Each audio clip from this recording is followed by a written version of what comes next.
सद्भावना city news Uttar Pradesh Uttarakhand आपको खबरों में रखे सबसे आगे।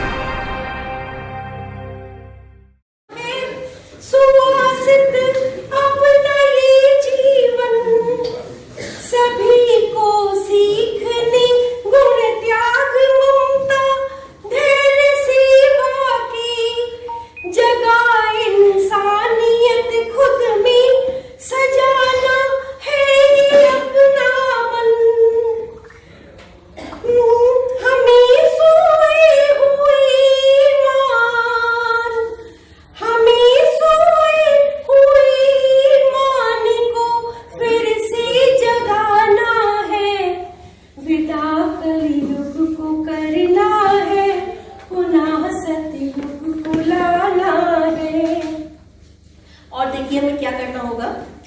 हमें अब राम जैसी है बनानी पुत्र संस्कारी, बनानी जानकी की ही तरह इस देश की नारी, बनेंगे भ्रात भी लक्ष्मण भरत जैसे घरों में जब रहेंगे प्रेम से मिलकर, न होगी कोई दुश्वारी, बिखरने अब लगे परिवार, बिखरने अब लगे परिवार, उनको फिर बचाना है, विदा कलयुग को करना है, पुनः सतयुग को लाना। रामायण नाट्योत्सव का दूसरा दिन भी भक्त और भगवान के नाम रहा। मुख्य अतिथि एमएलसी डॉक्टर जयपाल सिंह व्यस्त ने दीप प्रज्वलन करके कार्यक्रम की शुरुआत की। रामायण नाट्योत्सव के स्थानीय समन्वयक डॉक्टर पंकज दर्पण अग्रवाल ने कार्यक्रम पर प्रकाश डालते हुए कहा कि अंतर्राष्ट्रीय रामायण एवं वैदिक शोध संस्थान तथा संस्कृति विभाग और उत्तर प्रदेश द्वारा ये भव्य आयोजन समाज को प्रभु राम जी के विचारों पर चलने का संदेश देने के लिए हो रहा है। संस्थान के निदेशक डॉक्टर लवकुश द्विवेदी के नेतृत्व व मार्गदर्शन में रामायण नाट्योत्सव के दूसरे दिन शबरी भक्ति का अद्भुत एवं अभूतपूर्व प्रसंग का मंचन समता लोक नाट्य कला संस्था द्वारा अभय पांडे के निर्देशन में मंचन शबरी की भगवान राम की प्रतीक्षा में आरंभ हुआ। नाट्य मंचन में दिखाया गया कि भगवान शंकर जी ने अपने आराध्य राम जी की भक्ति में मग्न होकर गीत गाते हुए विचरण कर रहे हैं। तब मां पार्वती जी पूछती हैं कि आखिर आपके राम में ऐसी क्या विशेषता है जो आपको अपना दैवत्व भुलाकर राम जी में डुबो देती है। भगवान शंकर जी कहते हैं, देवी मेरे राम में एक दो विशेषताएं हों तब बताऊं। मेरे राम जी में उनका हो जाने के अनेक कारण हैं, वैसा ही एक कारण लो आपको भी दिखाता हूं। उधर शबरी की कुटिया का दृश्य आरंभ हो जाता है। शबरी अपनी कुटिया के बाहर झाड़ू लगाकर राहों में फूल बिछाकर राम जी बाट जो रही है। कुछ साधुओं द्वारा उपहास उड़ाए जाने की भी चिंता नहीं करती और फिर उस भेलने की प्रतीक्षा समाप्त करके प्रभु राम और लक्ष्मण सीता जी को खोजते हुए वहां पहुंचते हैं। भेलनी प्रेम पूर्वक अपने जूठे बेर खिलाकर प्रभु की भूख शांत करती है। राम भक्ति से सराबोर कर देने वाले कार्यक्रम में हॉल लगातार तालियों से गूंजता रहा। मुख्य अतिथि के रूप में बोलते हुए राष्ट्रीय स्वयंसेवक संघ के विभाग प्रमुख पवन जैन ने कहा कि प्रस्तुति के लिए जितने भी प्रशंसा की जाए वो कम ही होगी। विशिष्ट अतिथि प्रख्यात बॉलीवुड कलाकार मदन कबीर ने अपनी ओजस्वी आवाज में रामायण के संवादों को सुनाकर कार्यक्रम को ऊंचाई प्रदान की। कार्यक्रम के अंत में आयोजन में सहयोगी संस्था मुरादाबाद सांस्कृतिक समाज की अध्यक्ष अनीता गुप्ता ने सभी का आभार व्यक्त किया। कार्यक्रम में सुरेश चंद्र अग्रवाल, डॉक्टर अनुज अग्रवाल, डॉक्टर गौरव कुमार, डॉक्टर अनिल महेश, विनय मित्तल, गोपाल हरि, सीए राकेश अग्रवाल, राजेश सिंघानिया, सुषमा गर्ग, प्रशांत गर्ग आदि का सहयोग रहा।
भूखे हैं भगवान।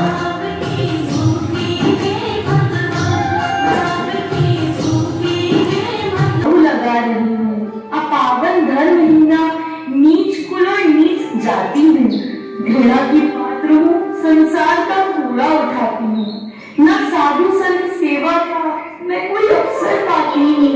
इसी कारण से मार्ग में सदा झाड़ू लगाती हूँ कि रास्ता चलने वालों को न कोई कष्ट हो पाए, जो आए संत उनके पाँव में न कांटा लग जाए। ओहो, सारा धर्म तेरे ही तो हिस्से में आया है। संसार के उपकार का बीड़ा तूने ही तो उठाया है। चाहे परे हट दूर हो, यूं परवर करना बाधे कर। तू करेगी संत सेवा, कोप से संतों के पुत्र। महाराज, यदि मैं भगत भजन में ध्यान देती हूँ तो आपका क्या छीन लेती हूँ? क्या छीन लेती है? अरे दुष्टा, तू इतना भी नहीं जानती, तू भगवान को धोखा देती है। अरे नीच भी भजने लगेंगे जबकि पावन राम को, संत और साधु बता फिर लेंगे किसके नाम को? परंतु महात्मन, राम जब पावन है तो नीच के नाम लेने से आप पावन कैसे हो सकते हैं? दयालु है, दया दृष्टि कभी इस ओर डालेंगे। महापावन है तो मुझे नीच को पावन बना लेंगे। हाँ बना लेंगे। अरे दुष्टा, भगवान भी तेरे घर आएंगे तो भ्रष्ट न हो जाएंगे। नीच घर आना भला भगवान से कब भाएगा? नीच को जब छू लिया तो धर्म क्या रह जाएगा? तो क्या भगवान नीच के कुछ भी नहीं, केवल आपसे ही उनका नाता है? महाराज, उस पवित्र नाम से तो अशुद्ध भी शुद्ध हो जाता है, पाठ की भी भव सागर तर जाता है। पिता है वह सबका और हम सब उसके बालक हैं, नहीं करते किसी में। जल अशुद्ध कैसे हो सकता है? मुझे आप सबकी बुद्धि पर दया आ रही है ऋषिवर, क्योंकि आप सब ये भी नहीं समझते कि अशुद्धता अशुद्ध कर्मों की देन है, और नारी वो तो स्वयं जननी है, अशुद्ध कैसे हो सकती है? ऋषिवर, कृपया अपने शिष्यों को इस प्रकार की शिक्षा मत दीजिएगा। ऐसी शिक्षा से पीढ़ियों की विचारधारा भ्रष्ट हो जाएगी। कहां रहती है वो देवी? स्वयं मैं जाकर उनके दर्शन करना चाहता हूं, बस यहां से कुछ ही दूरी पर। लो आए प्रभु राम तुम्हारे,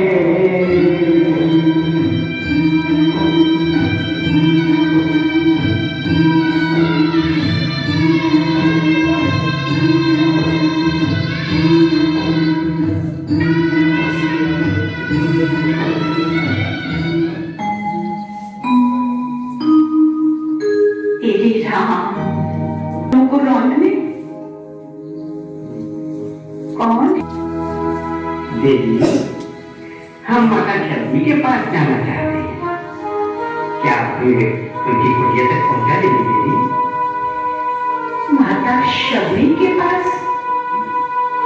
लेकिन आप हैं कौन?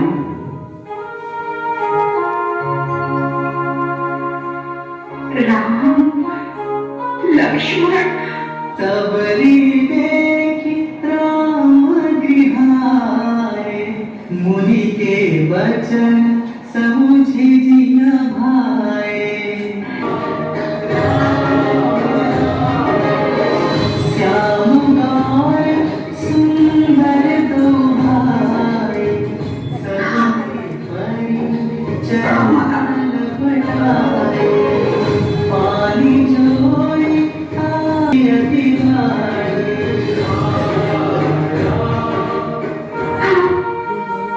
आगे प्रभु।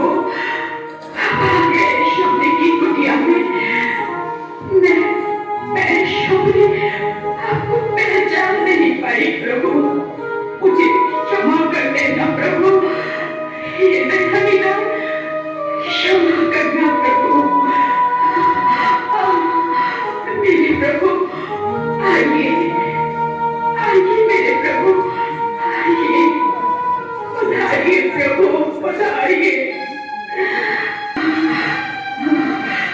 मैं आपके चरण पकड़ती हूँ प्रभु।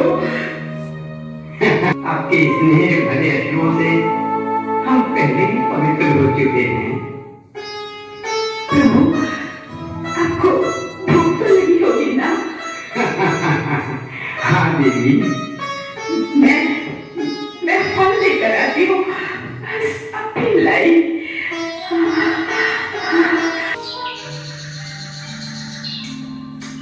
ये लीजिए प्रभु। आहा, सूखे राजभोगों में वो स्वाद कहाँ? ये भी चखकर देखिए प्रभु, इसमें और भी स्वाद है। निसंदेह ये बड़ा स्वादिष्ट है। बेर सूखा था, परंतु स्वाद का व्यंजन बना। राम पधारे शबरी द्वारा।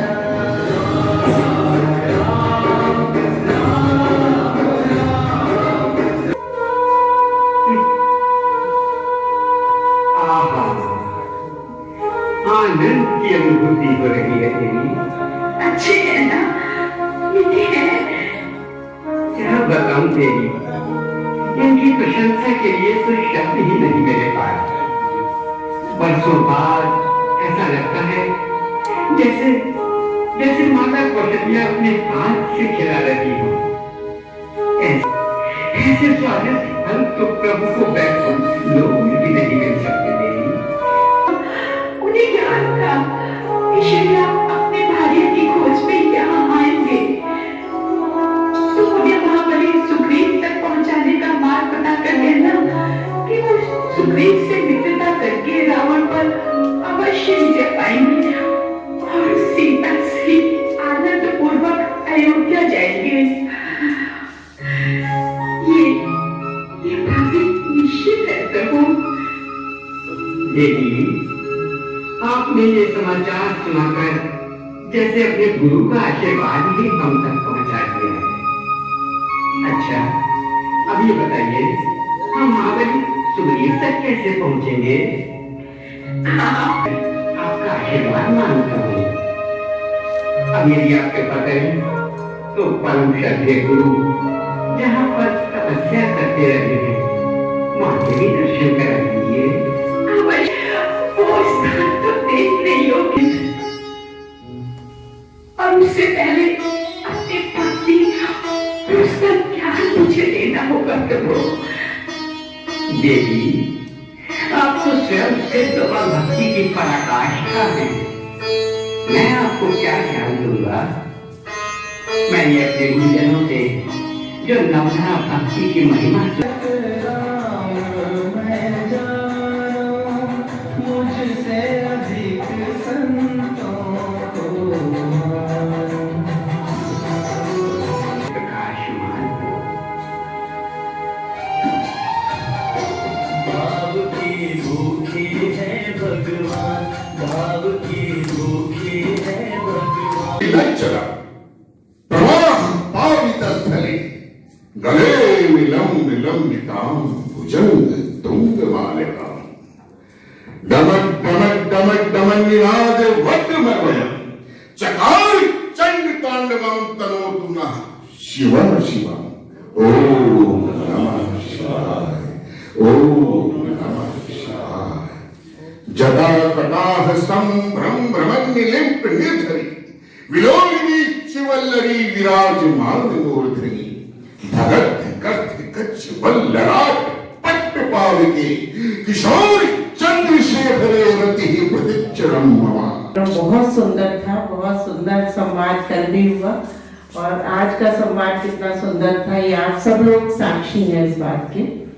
तो और कल भी सीता स्वयंवर होना है, तो वो जरूर इससे भी और सुंदर होगा, बहुत सुंदर उसका भव्य आयोजन होगा। और शबरी की गाथा तो हमें सबको कब से सुनते आ रहे हैं, और जैसा पंकज जी ने बताया कि 10,000 साल प्रतीक्षा करी शबरी ने, तो प्रतीक्षा का परिणाम हमेशा अच्छा होता है। तो तो उनको राम के दर्शन हुए और मोक्ष की प्राप्ति हुई।